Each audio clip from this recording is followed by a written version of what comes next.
Welcome to the weekly wind down. On this week's episode, we're talking to single parents of daughters. We have some great guests, great topics, and great conversation ahead. So grab your notebooks, your tablets, and definitely don't forget to grab your glass of wine and watch, learn, and join in on our discussion on this week's episode of the weekly wind down.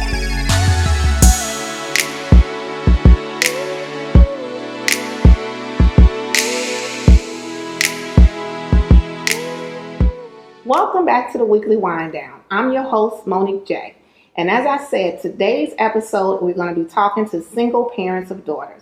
And I have a very lovely and special guest with me today. Her name is Keisha Hunter, also known as Mocha Soulfly. Miss Keisha is a host, a producer, singer, and rapper. But her most important role, which brings her on the show with us today, is she is a single parent to a 14-year-old daughter named Alexa. Yes. Keisha, welcome to the show. Thank you so much for having me. Thank you so much for being willing to join me today. I know we discussed and talked a little bit about this, but I know this topic for me, as a single parent to a daughter, is something that I wanted to address on the show, just because I think there's conversation to be had. We see shows and there are a lot of conversation about things. A lot of times it's not candid. People aren't giving their real opinions. But as I said, with this show, this is real women, real talk, and real growth. So I wanted to address this subject from as real of a position as we can, ask you a few questions. Hopefully it can help some of our guests out there today. So I definitely want to make sure that you get your notebooks and that you write down the questions that we're asking. Ask yourself those questions, and hopefully we can bring growth into your life as well as ours. Absolutely. So first, Keisha, let me ask, would you rather be called a single parent or say that you're just parenting alone? I think either one of those descriptions is fine. You know, to me, it pretty much means the same thing. I mean, I'm not real big on labels, but, you know, whenever you're talking to someone, or even if I'm introducing myself to someone, you know, and the conversation of family comes up, I would likely say, you know, I'm a single parent. And I have been, you know, since she was born. You know, I mean, now there was a time period where I had a partner for, you know, almost 9 years. So at that point, I would not have considered myself a single parent necessarily. And I asked that question because I've watched other shows, I've heard other discussions, and they say that some people don't want to be called a single parent just because it means that there's no one there to help you. Or it could mean single, but you're not married. And so just saying, hey, I'm parenting alone means that right now I'm not in a relationship and I'm parenting alone. I don't understand why it's a big hoot about saying single parent or just parenting alone, but I did want to ask before I continue on with my questions. Okay. So that being said, I want to ask, this is the one I know that I kind of battle with personally. And that is, do you feel guilty for choosing the person that you chose to father your child? Absolutely not. And the reason why is because, you know, Alexa wouldn't be who she is had she, you know, I not been her mother, and, you know, the person, the other person who made her, if it was someone else, she wouldn't be who she is, you know, at the end of the day. So I don't regret, you know, I always like to say that I got both blessed and screwed at the same time, you know, and, you know, it's his loss that he'll never, you know that blessing, you know, or that he chooses not to, you know that same blessing that I get to experience. Okay, because that was going to be my next question. Is the father around? Sometimes, some instances, people are single parents because the other parent is deceased. So I was going to ask that. Is he around? No, it's a unfortunate situation. He's not around, has had several opportunities to be around. And at one point, you know, I was just, and I've never really asked him for anything, you know, but at one point I was like, okay, well, when Alexa was 10, and I was like, okay, well, this is enough time, has passed. At this point, I know he's not going to do right on his own. So I went ahead and filed child support, which I already knew I wasn't going to get anything by doing that. I did it to kind of force or press the issue of him meeting her, being in her life. Like he's literally never met her before. Mm-hmm. They've talked a few times over the phone when she was a lot younger. But never met. So I did that to press the issue, and he sent us through this whole thing of going to get tested. So I had to take her up there and get her cheek swabbed, which pissed me off to know, all of it was just completely annoying. And he declined rights to, visiting rights. Oh, wow. So it's not my fault. It's not her fault that he is who he is. I'll never understand a man like that. Mm-hmm. But that's neither one of our faults. That's nothing that we can help. So yeah, he's never been around. Wow. And I asked a question about the guilt because, as I said, I kind of battle with that within myself a lot of times. But it's funny your answer to that, because me and my daughter have this conversation a lot, and she's just like, because reality is DNA is DNA. Yes. And as much as we raise them alone, and we would want to hope that they're watching us, they're seeing us, they're going to be just like us. Mm-hmm.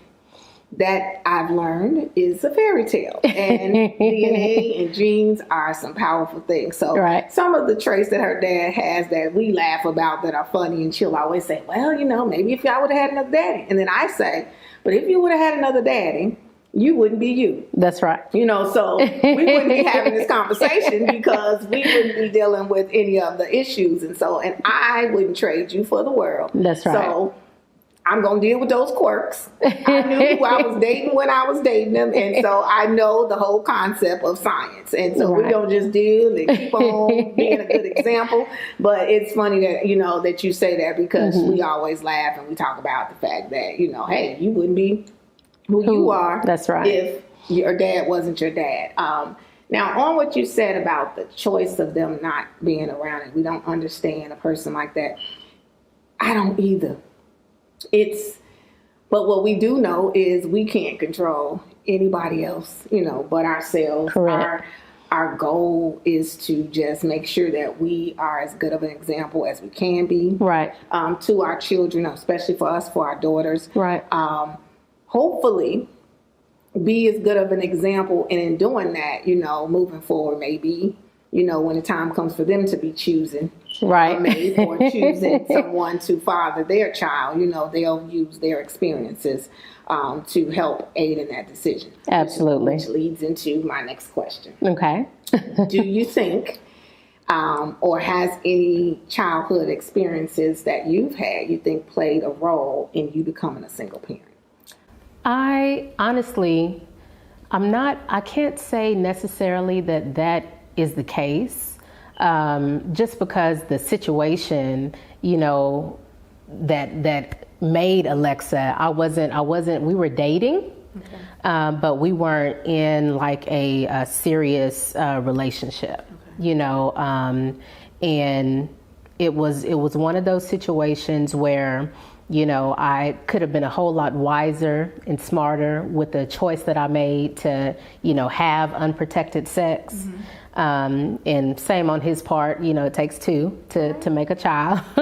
Yes, so, it does. So I could have been a lot wiser in that decision, but I don't think anything that I necessarily went through in childhood caused me to make that particular choice, but again, it's just one of those situations. I don't regret it. I'm very, very grateful, in being a single parent that I had, like my father, who wasn't, always the best father, but before he died, he lived with us. Mm-hmm. So I was very grateful. He helped me tremendously, and I was grateful that she had at least, that example in the home. Mm-hmm. Of, what a man looks like, a man that takes care of his family. And, and I have some other very strong men, in my family. So I'm very grateful, for that. I was going to say that, and it does, having a village is imperative. when you are a single parent. I asked a question about childhood experiences, and what I like to do with this show is to make sure that as candid as I'm asking my guests to be, I do the same. And for me, the childhood thing came up because I am a child of a single parent. I'm a child of a single parent who I have not physically laid eyes on my dad since I was 5 years old. Okay. And as I always say, I'm knocking on 50. Knock, I ain't there yet. I'm knocking. And so I think that growing up with a single mother, watching the fact that it can be done, I've went to college, I've graduated, I'm an entrepreneur, I'm taking care of, my child at this point on my own. I think that seeing that made me see that it's possible. And I didn't at all or immediately think that it was necessary to keep the dad around. Mine's is a little different, in a sense. We were dating. We made a conscious decision to get pregnant. But funny, me being how I am, the conscious decision was made to him saying, now don't make this decision based on us staying together. Just make it based on you want to be a dad. Yeah. But that goes back to, I know I'm thinking that because of my childhood. And I know, because I'm saying now, different from my dad, I want you to at least make the decision and choose to say that you're going to be here. But I don't necessarily need you to be around. Right. So I really am honest. And I'm saying that I think watching and seeing my mother do it made me feel like, okay, yes, I want to learn from that I do want a dad who is going to be around. But he ain't necessarily got to be around in my house. Right. Be around you. Exactly.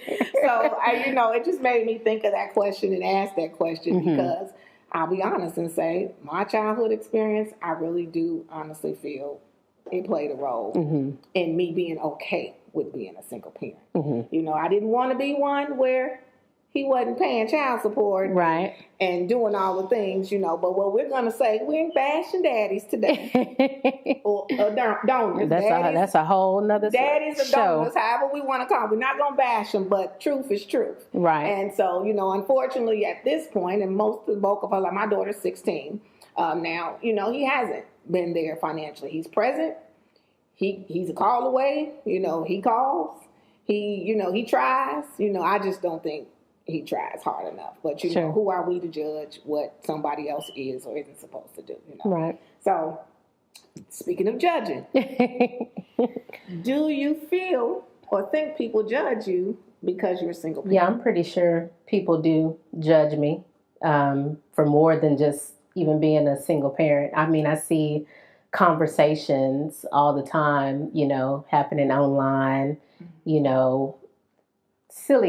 really silly people, in my opinion, like, you're such and such age and, you can't find, a woman these days who ain't got, 1 or 2 kids and this, that, and the other. And I'm like, they never think about the flip side of that, like, oh, okay, I guess these women had these babies by themselves. Right. Exactly. They created these children all on their own, so, I mean, I'm sure I get judged all the time for different things, but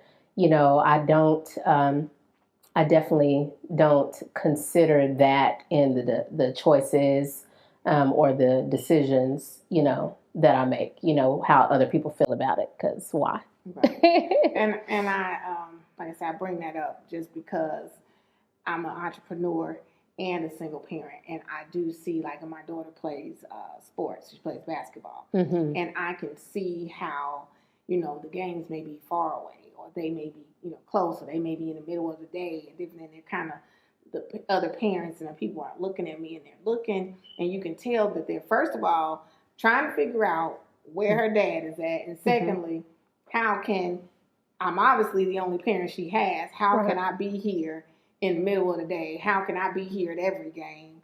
Because like when I was being brought up, I ran track, I played basketball. My mother wasn't able to be there. And she, because she was at work and things like that. But I always say, because I did have that experience. And I said, when I became a single parent, I wanted to put it in a position or put myself in a position where my child wouldn't be at the games and I wasn't there. So that's how it happens. Don't judge. Just say, hey, don't judge me as a good how's she doing that? Exactly. Well, Keisha, again, I want to thank you so much for being so candid with me in this segment. On our next segment, we're going to come back and we're going to talk about being a single parent and dating, especially being a single parent to a daughter and dating. So make sure you grab your glass of wine or your drink of choice. I'm not going to make you drink wine. We just choosing to wind down. And come back for the next segment of the weekly.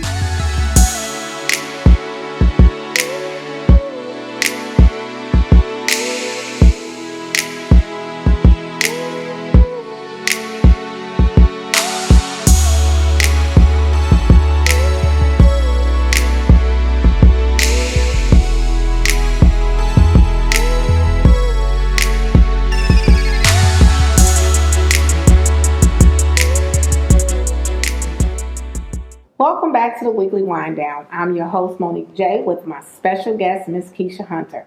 And as I said at the end of the last segment, we're going to talk dating and being a single parent to a daughter. I had to make sure that I say to a daughter because I feel it's a little different or a little more complex when you're a single parent and to a daughter, which is also a possible mother to someone else in the future. So I'm going to ask my first question. Oh my God. Do you think that, or do you make sure that you have time to even actually date as a single parent, or do you think you've lost yourself in being a parent and raising your child and doing whatever your business or you perform for you performing, you running a business, you working a job? So it just kind of depends. I'll go through spurts where I'm, more focused on business and all the different things, but I absolutely date. Okay. I definitely do. I make time. From you. I make time today. I just feel like as as an adult woman, that if you aren't taking care of yourself, then there's just so many other things that can kind of fall apart or that aren't going to be right. So, I mean, I'm sure, my daughter, one of the things, as far as being a parent to a daughter and dating, I talk to her a lot. Okay. So I don't necessarily, I don't share, details. But you think that's important. But so important for me to talk to her, tell her some of the things I'm going through, some of the relationship things that are happening. I'll talk to her about because I want her to understand, some of the games that are being played as a child, believe me, they happen when you're an adult as well. And I just want her to be prepared and kind of know some of the things that happens and goes on in relationships. So and more importantly, I want her to feel comfortable talking to me about dating and boys and sex and all these different things, because I know who I was at 14. Okay. Completely different than who she is, gratefully. I was a beast.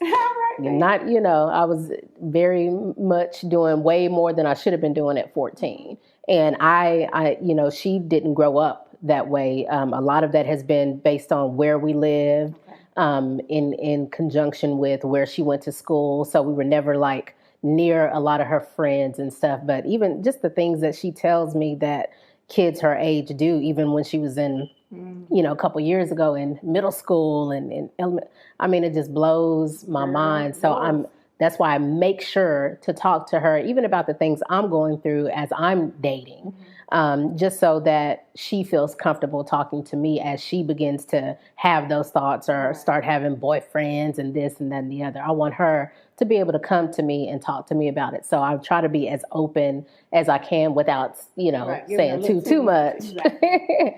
No, I totally understand that. And so what things do you consider when you are choosing a prospective person to even go out on a date with? What I mean by that is because a lot of times people, or especially single mothers, will say, well, I'm going to date him and I need to date him or her for this long period of time and decide whether or not I like them before I introduce them to my child.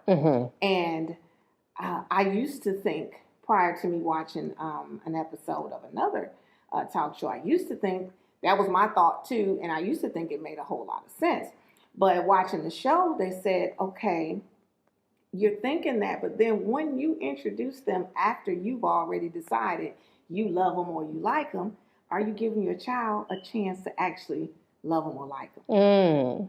You know, they're basically, because then what if your child doesn't like them? Right. And then now you're going to be debating and battling back with your child to make them see how great this person is. Oh my gosh. Based on what you said. And they were saying, you know, we as women kind of are a little more pickier with introducing a male. Instead of introducing him as somebody that you're dating, instead introduce him as a friend, just as you would if your daughter met me. When she met me, she just met me as a friend. You weren't waiting for me to meet her because you wasn't sure what I was going to turn out to be. You thought differently because it was a female. So the show, and actually I'll give credit to the person who said that, it was Iyanla Vanzant. She said, you know, we should be as picky with introducing males into our children's lives as, you know, well, females into our children's lives as we are with males. Because she said, and I have to be honest, she said, because she's had more women leave her life than men. And I said, oh my God, that is true. So do you normally, or were prior to me saying this, did you normally kind of have a timeline or anything like that? For me, my litmus test, because that's one thing that I don't do. I don't introduce Alexa to anybody that I'm dating unless I feel like it's going to be serious. And I haven't, by accident almost, she met one guy that I was dating because he happened to be in the car and I had to take her something or something like that. So no, I don't, and part of it, I have to be honest, part of it is that some of the guys that I date, I already know that I'm not, it's not going to be serious. Like, I already know it's not going to turn into anything. It's not leading anywhere. I know what that is. So no, I'm not going to, I don't bring them to my house while she's there. Okay. You know, so I really haven't in the last couple of years since I've been single, from the previous relationship that I had. And, you know, I may be lying, but I don't think I've introduced her to any guy that I've dated. Now I do always, it's so funny. I always, like, if I meet somebody new and we're dating or whatever, I always show her a picture and I'll tell her about the person and she'll be like, or she think everybody ugly. Yes, they think we got the worst taste. It's only been maybe a couple of guys that she thought like, oh, he okay, and I'm like, and she judges whether or not she gonna like them based on whether or not she think they ugly. So it's so funny to go through that process. But yeah, I just don't. I honestly, I haven't yet dated anyone just yet. Maybe one or two guys that I thought could have gone somewhere, and I would have introduced her, you know, and thought about introducing her, and those situations ended up not working out. So I'm kind of glad I didn't.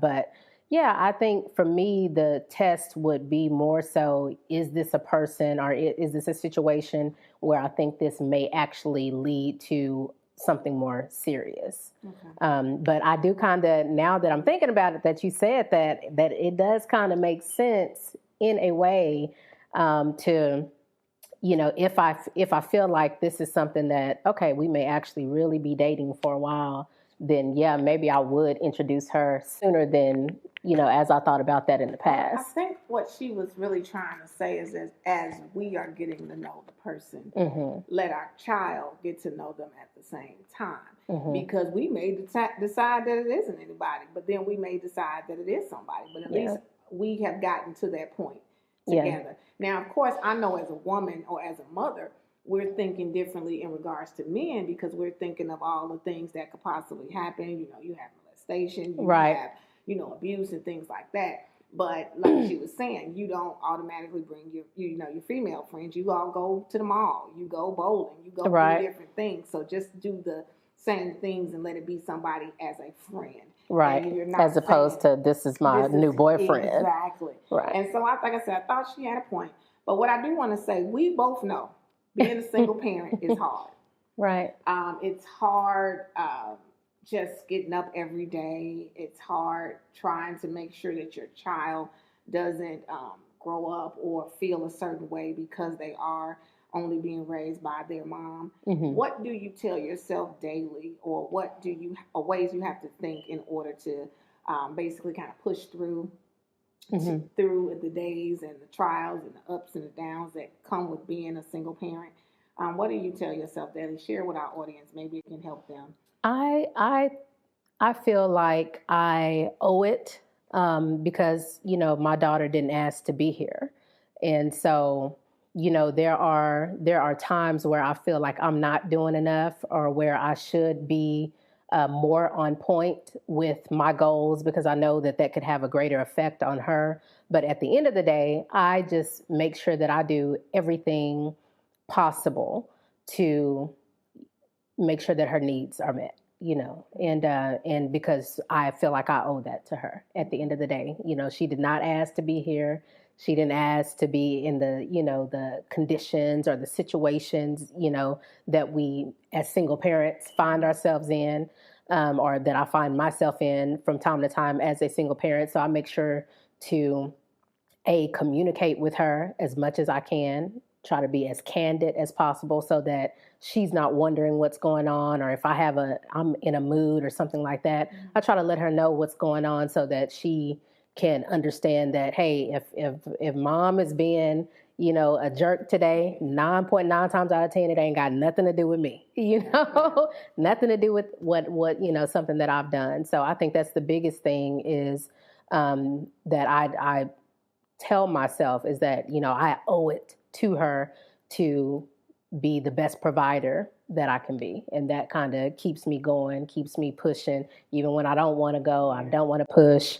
I just try to be the best example that I can be. Okay. Well, I really, really thank you so much for sharing that. I'm learning just from what you just said. I hope that our viewers are learning as well. I want you to get ready. The next segment, you kind of brought it up. We're going to be talking money, finances, okay. What the difficulties or may be that come with being a single parent and doing it all by yourself. So make sure that you guys go and fill your glasses up. I'm not going to say wine again, but I'm drinking wine. So we're filling ours up with wine. Yes. Get your drink of choice. Make sure you flip your notebook or your tablet to the next page so you're ready to take notes and question yourself about the things that we're questioning each other about, and come back for our next segment on the Weekly Wine.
Welcome back to the Weekly Wind Down. I'm your host, Monique J, with my special guest, Ms. Keisha Hunter.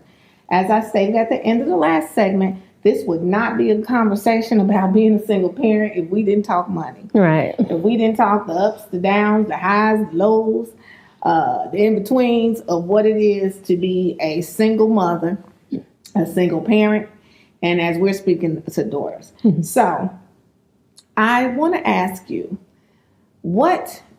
or do you think you have any, I want to say shortcomings or issues when it comes to the financial side of things, because you, as you stated, are kind of carrying the financial burden by yourself?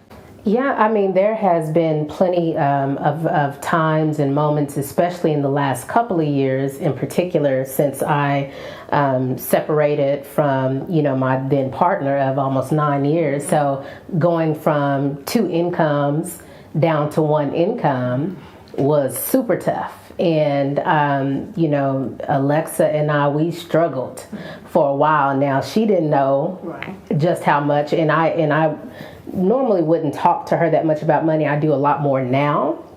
And part of that is just me again, trying to be open and candid with her so that if I'm telling her no on something that she wants, or I'm telling her, you got to wait a little while before you get XYZ, I'm gonna do my best to do what I can do for you.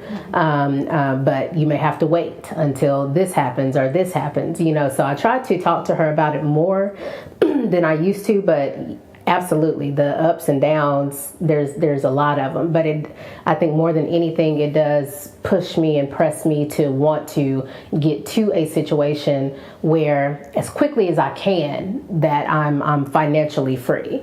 As quickly as I can, I want to be time free so that I can be there at her games, because she'll be cheerleading this year. So, so that I can be there to support her, or if she wants to do something else, I can, be there to support her, for that, get her the different things that she wants and that she needs. And then myself as well, I want to be able to not have to worry about money. And I'm grateful, to be in certain situations where I know that is a possibility. Yes, it's something I have to work towards, but I'm willing to work a day job. I'm willing to work my business after that. I'm willing to do the different things that I need to do in order to get to that place. So I'm going to ask you, this is so funny. Do you think, I'm going to say I'm guilty of this. Do you think you're guilty of trying to overcompensate for the presence or the lack thereof of the father in regards to, and I bring this up in the money segment because of most of the overcompensating is in things that money can provide. Do you think you do that? Yes. I try to. I mean, my daughter, I think she's not a spoiled brat, but she's definitely spoiled. So she gets a lot of what she wants, but she's also, I'm very, very grateful. She's a really great child.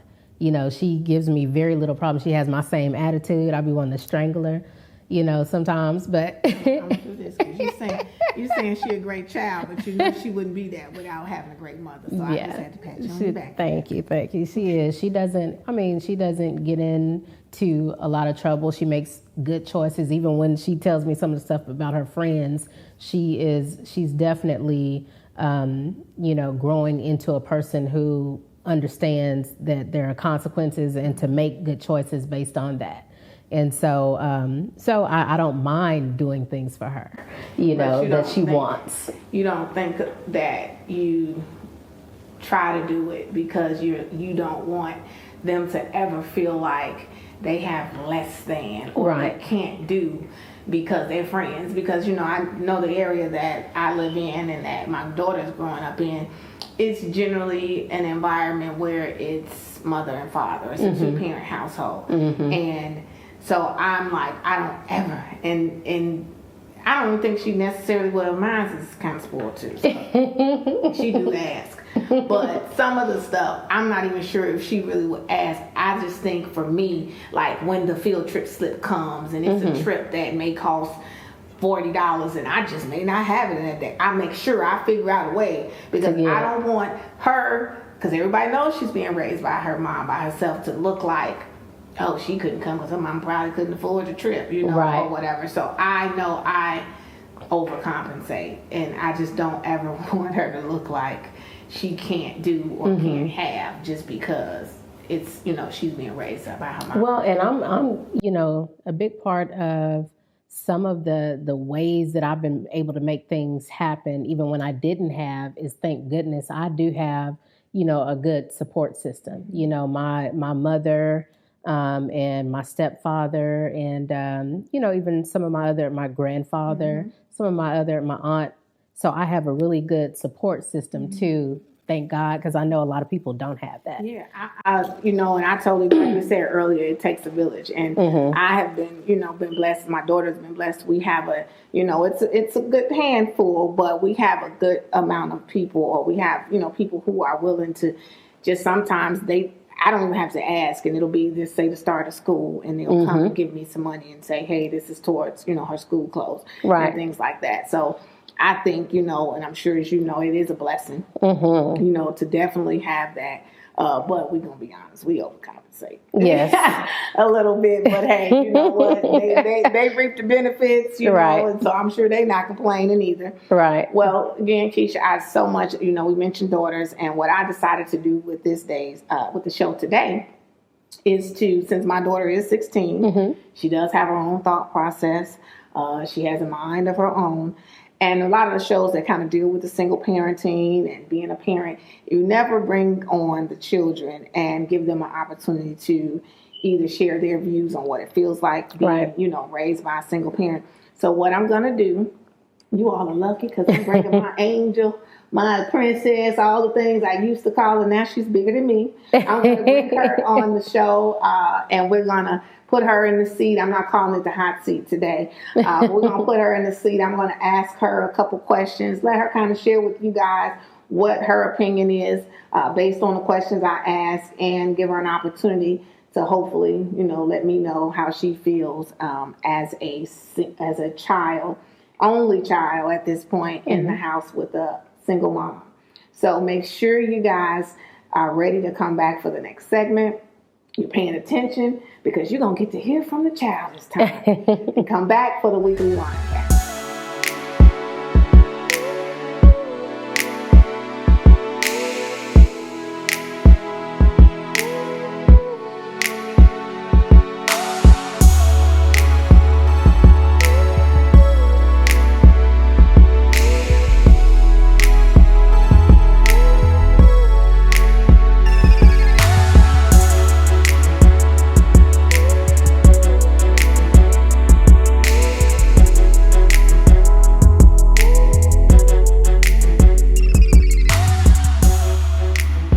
Welcome back to the weekly wind down. I'm your host, Monique J.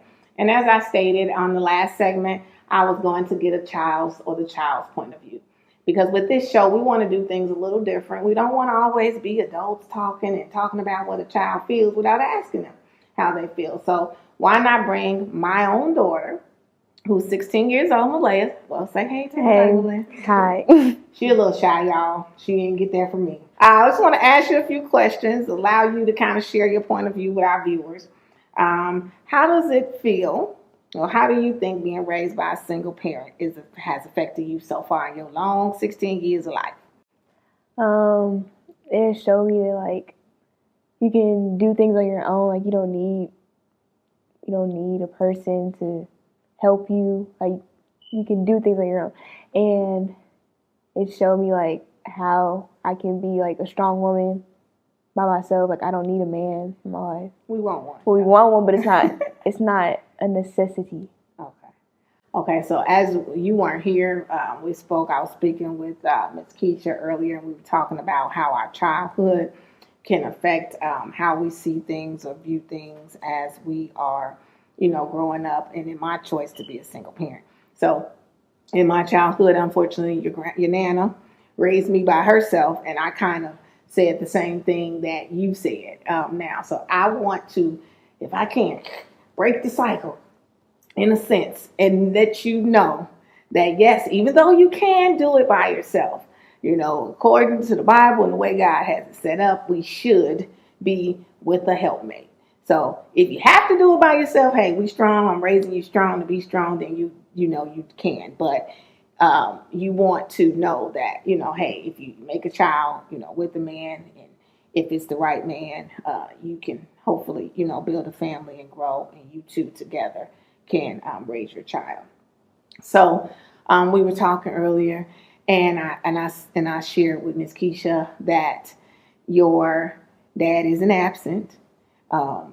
He's not around often, but you can reach out to him. If you call him, he answers. He calls you. Sometimes you don't answer. But is that because you're angry with him, or do you feel like you're angry with him at all? Sometimes I just don't feel like talking to him because he's just slow. But but like whenever I do, like it's just a waste of time me trying to talk to him because when I try to talk to him, he always got an excuse on why, and then like I can't like get across to him because he's gonna have the same excuse all the time. So there's really not a point in me talking to him. Okay, but you're open. Yeah. Are you open to if he changes and things change? You're open to always having, I guess, a better relationship with him. You don't not have a relationship now. It's just it could get better. You're open to that. Yeah. You're not angry with him at all. Okay, no. Good. Because that's one thing for me that I try to make sure that I've taught her, which is why she doesn't see me often, if at any time, like fussing and complaining about him, not being here or making it as a reason for why she can't do things or enjoy things in life. So I don't want you, because we talked about earlier, it's a choice. It was my choice. You wouldn't be you with your lovely self if he wasn't your daddy. So we ain't gonna bash him. We're just gonna pray that as you get older, he becomes more involved so that you do, have that opportunity to not only reach out to your mom, but reach out to your dad. Okay. So my last question, and I'm going to let you go because I know this is uncomfortable. Now, if she was on Snapchat or Instagram or something, she'd be as comfortable as she could be in that camera. But now, of course, she's in here with her old mama, as she calls me. She's a little nervous. So this is going to be my last question. Okay. If you had, or if you could say anything to either your dad or to me as your mom, thus far at this stage that you are in life about how you feel about them, what would that be? Okay, so for my mom, I really don't have anything, but nothing positive. Yeah, you're doing good. You're doing good so far. Oh, well, thank you. Okay, and then for my dad, I just wish he would stop making so many excuses and just try, because I would see if you try, and I could see the effects of that, but you just keep making excuses. It's not helping. It's just not okay. And for him to not quit, because whenever he tries to kind of do something good, it ends up getting too hard, and then he'll quit, which is not a good thing for me, because you're not showing me how to work hard for stuff. You're showing me that when things get hard, I need to give up or something like that. But luckily my mom is here because she shows me that I need to work hard for what I need, I want. That's it. Well, good job. See, you made it. Well, I want to thank you so much, Pooh. We all got Poohs. Thank you so much, Pooh, for being willing to come on the show today and to share with our viewers. Hopefully the single moms or the parents or the people who are watching the show today will bring their children in on this segment. Maybe this will spark conversation and their children will feel more comfortable with sharing their views and opinions because you shared yours today. A lot of times, most times, problems are solved based on just having conversation. And that's what we wanted to do with this show, is converse about things that some shows don't touch on in a way where we're real, we're candid, and we kind of just being regular people. Regular people save the world, is what I'm going to say. But it comes from being open and willing to talk and share your views and opinions, as well as take whatever, correction or criticism we can. So again, Malaya, thank you so much for joining us on this segment. And you guys stay tuned. We're going to go ahead and close out our show with something new that we brought onto the show. It's called Monique J Thoughts. I think I'm kind of wise, so I'm going to share a quote each time with you that I've come up with in this big old brain of mine. We're going to bring Miss Keisha back to close the show out so we can share some things with you. But make sure that you come back and tune in for the next segment of the Weekly Wine.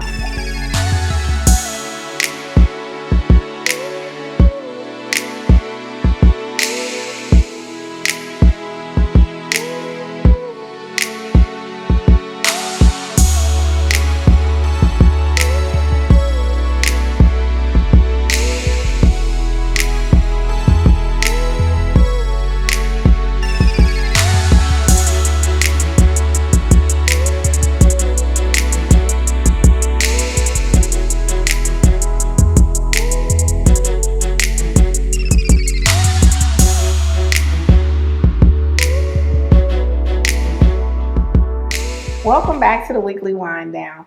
I'm your host, Monique J, and today I have had a very, very special guest who has been so open and honest with us. I am so grateful for that, Keisha, more than you know. Well, I wanted to again thank you. And as I said to you guys at the opening, Miss Keisha, aka Mocha Soulfly, is a host, a producer, a singer, very good singer, and a rapper. And so what I wanted to give her an opportunity for sharing with you guys today is to make sure that you guys go and follow her. Go to her social media pages. So Miss Keisha, can you please share with our viewers your social media so that they can go and find you and follow everything you got going on? Absolutely, absolutely. So pretty much on all of my social media platforms, if you type in Mocha Soulfly, and that's MOKAH SOULFLY. So Mocha Soulfly on Twitter, Instagram, Snapchat, which I'm not very much on there. My daughter, she gives me tutorials from time to time. But Facebook, all the social media platforms, Mocha Soulfly. And I just want to say thank you so much.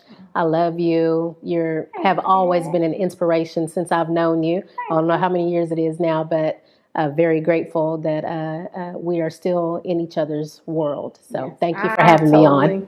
Totally agree. We ain't gonna have this love fest too long. But I love you too. I appreciate you for being willing to come onto the show again and just sharing and being open and honest.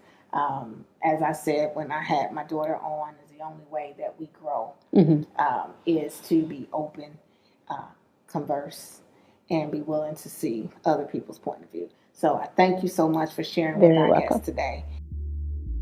And your Monique J thought for today is, you can never travel clearly or safely into your future being blinded by or carrying luggage from your past. Thanks for watching, and see you next time on the Weekly Wind Down.